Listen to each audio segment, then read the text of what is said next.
Good evening guys. Ito pala guys yung ginagawa namin guys. Trap. Ayan guys. Sinamasilya namin. Lapit ang matapos. Ayan. Dami niyan guys. Yung contractor ko guys. So, problemado kasi di nakaabali. Aantay pa ng amo. Ito guys. Lapit na yun guys. Bubuga na lang yung bukas. Jajaryuhan.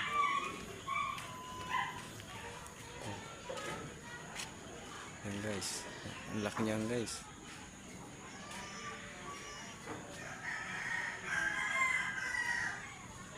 Ito guys.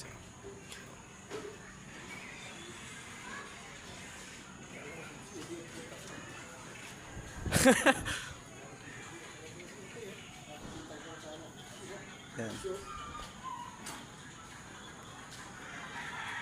Hanggang dito na lang guys. Thank you. Panonood.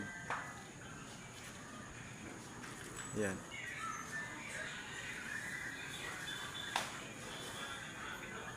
Don't forget to subscribe guys and share. Thank you po.